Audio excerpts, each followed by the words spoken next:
Le patient a été admis pour une appendicectomie. Durant l'induction, le patient a vomi puis a développé une aspiration assez sévère. Durant la chirurgie, l'anesthésiste nous a indiqué que le FiO2 était à 100 pour toute la chirurgie, avec une saturation qui était à peu près 88, 90 environ. Ils m'ont appelé pour installer un ventilateur aux salles de réveil pendant qu'on préparait une chambre aux soins intensifs. J'ai installé le Pulmovista 500, puis ici on voit l'image de la distribution de la ventilation.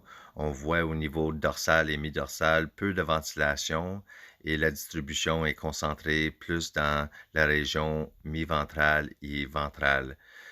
L'anesthésiste m'a demandé d'essayer des manœuvres de recrutement.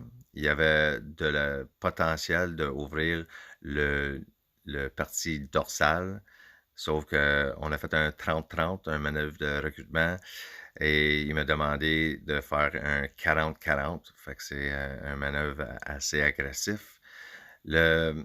Après, on a maintenu un petit peu plus. C'était meilleur que cette photo-là. On va voir ça plus tard, un petit peu dans le vidéo.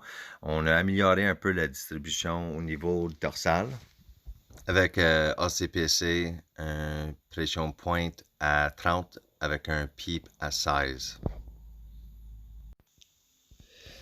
Fait que même avec ACPC puis le PEEP qui était capable de maintenir un petit peu mieux la partie dorsale, la saturation n'a pas vraiment amélioré. Ça va même baisser jusqu'à 80, 85. Des fois, ça montait à 90. Fait qu'on a assez APRV avec un PO à 25 puis un TO à 5 secondes. Et on commençait, ça c'est à peu près, c'était pas immédiatement, mais c'était à peu près 30 minutes que sur APRV. Puis on voit là vraiment un changement significatif avec la distribution aux régions dorsales. Si on regarde en haut au niveau ventral, par exemple, on voit comme un bord blanc. Fait que la partie blanche, ça indique la ventilation maximale.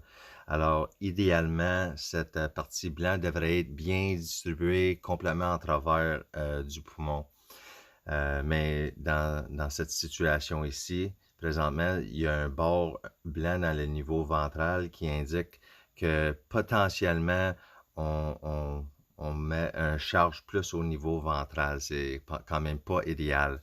Fait que vu que le patient était hypoxique quand même, un FiO2 élevé, puis une saturation pas très bien, on a décidé de mettre le patient dans la position prone. Désolé, ça c'est en anglais, une position ventrale. L'idée, c'était, si on met la position ventrale, on met un petit peu plus de pression au niveau ventral juste à cause du positionnement. Alors, ça peut comme protéger plus contre la surdistension ventrale et encourager l'aération du parti dorsal.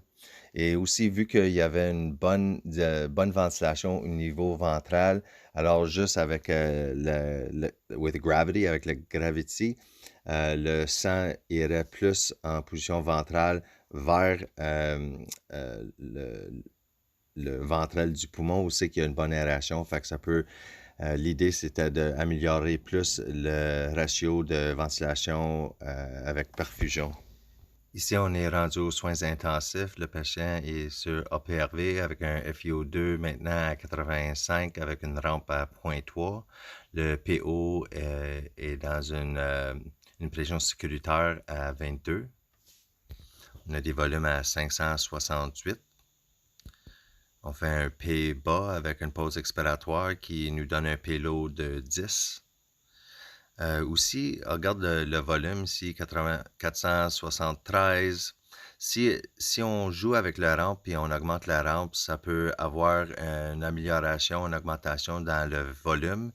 Et aussi, quand on augmente la rampe, ça peut légèrement réduire la pression moyenne. Fait que tu vois 634.